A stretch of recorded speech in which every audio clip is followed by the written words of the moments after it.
hora de fazer uma viagem internacional, são muitas as preocupações. Reserva de hotel, compra de passagem, checar se as vacinas estão em dia, passaporte. E para quem vai para os Estados Unidos, por exemplo, tem ainda a questão do visto de entrada. Acabar com a exigência deste documento é um assunto que já vem sendo discutido pelos governos. Mas o embaixador do país esteve hoje aqui em Campinas e diz que ainda não há prazo para que isso aconteça. Há 10 anos, Ana Tereza passou a lua de mel em Miami, nos Estados Unidos. Para evitar problemas, ela começou a correr atrás de todas as exigências para conseguir o visto de entrada no país meses antes. Mesmo assim, a advogada lembra como foi difícil conseguir autorização a tempo. Essa burocracia é complicada, né? A gente tem que ficar em fila, demora, pode ser que a gente não receba esse visto. Eles pedem coisas muito específicas, né? Então, fotografia, tem que ser a que eles querem, né? Tudo muito complicado. Assim como Ana Tereza, muita gente que pretende entrar nos Estados Unidos ainda passa pelo mesmo problema. Mas toda a burocracia pode estar com os dias contados, já que os governos brasileiro e americano estão em negociação para que a exigência do visto chegue ao fim. Ainda temos coisas para fazer, ou seja, acordos bilaterais entre os dois países e também os dois países têm que estar satisfeitos com as medidas de segurança nos passaportes. E também os dois países precisam um nível de aceitação nas solicitações de vistos. Mas estamos trabalhando seriamente com o governo do Brasil. Então, eu não posso dizer uma data, mas eu acho que no futuro essa se vai ocorrer. Enquanto a decisão não é tomada, muitos acabam mudando o roteiro de viagem. Nas próximas férias, Ana Tereza, por exemplo, deve ir para algum país da Europa, que não exige autorização para entrada. Muito complicado, né? E você pensa duas vezes, né? Então eu acho que eu vou para a Europa esse ano, ao invés de ir para os Estados Unidos. O caminho é esse. Em 2011, a embaixada e os consulados no Brasil emitiram quase 1 milhão de vistos, o que representa um aumento de 57% em relação a 2010. As autoridades americanas esperam um crescimento de 30% em 2012. Só no ano passado, os brasileiros deixaram cerca de 20 bilhões de dólares nos Estados Unidos. Somos o terceiro povo que mais gasta na terra do Tio Sam. E esse crescimento, segundo os especialistas, se deve ao aumento da renda média, à valorização do real e à elevação dos preços por aqui. O brasileiro é bem visto e bem-vindo nos Estados Unidos. Obviamente, é um turista excelente e nós queremos que temos mais brasileiros nos Estados Unidos. A Câmara de Vereadores de Campinas elegeu na sessão de ontem o segundo vice-presidente da casa. O vereador Luiz Henrique Cirilo, do PSDB, foi eleito com 28 votos. Ele assume o cargo até o final deste ano, mas o nome do primeiro vice ainda pode mudar.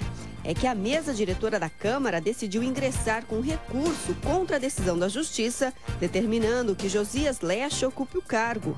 A Câmara alega que o regime interno define que deve haver eleições para essa função também. O Tribunal Regional Eleitoral desaprovou a prestação de contas de 2008 do prefeito cassado de Campinas, Hélio de Oliveira Santos. A votação foi unânime. Segundo o julgamento, foram constatadas falhas nas contas apresentadas pelo candidato, como pagamento em dinheiro no valor de quase R$380 mil, sem discriminação dos gastos e identificação dos fornecedores. A decisão cabe recurso. Os carnês de IPTU de Campinas de 2013 devem trazer impressos nas capas as fotos e informações de pessoas desaparecidas na cidade. A lei elaborada pelo vereador Elcio Batista foi sancionada pelo prefeito Pedro Serafim e já entrou em vigor. Os dados serão obtidos dos cadastros da Vara da Infância e Juventude e do Conselho Tutelar. A publicação deve priorizar os casos de crianças e adolescentes desaparecidos. E agora o futebol. A Ponte Preta se classificou para as oitavas de final da Copa do Brasil e vai enfrentar o São Paulo na fase seguinte. Já o Guarani empatou com o Botafogo e foi eliminado da competição.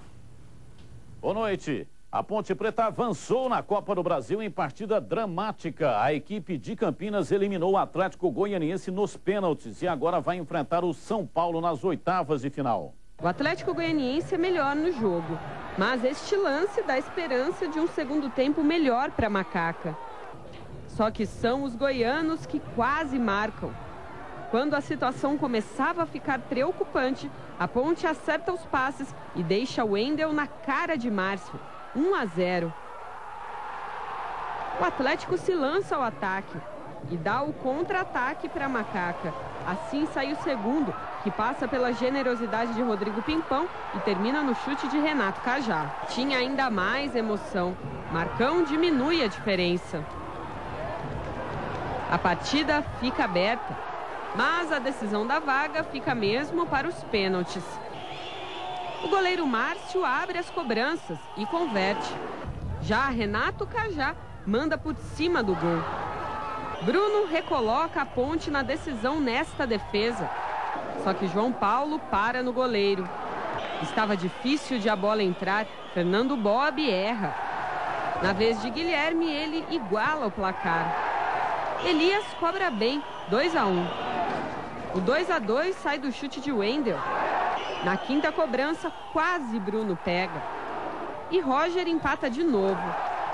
Nas cobranças alternadas, Marcão carimba a trave. William Magrão não desperdiça e por 4-3 coloca a Ponte na próxima fase da Copa do Brasil. No Engenhão, o Guarani ficou no 0-0 contra o Botafogo e foi eliminado da Copa do Brasil. A equipe campineira agora pensa no Palmeiras, adversário de domingo pelas quartas de final do Paulistão. A bola chegou a passear pela área do Guarani, que aliás nem parecia que precisava vencer. E logo em seguida foi a vez de Felipe Gabriel acertar a trave. Com pouca criatividade dos dois times, o jogo foi ficando lento. Os 3.900 torcedores que estiveram no Engenhão esperam um Botafogo diferente contra o Bangu sábado pela semifinal da Taça Rio.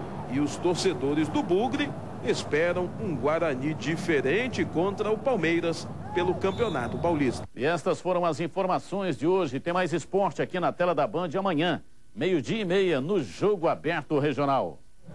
E por hoje é só, você fica agora com o Jornal da Band. Uma boa noite, a gente volta a se encontrar amanhã.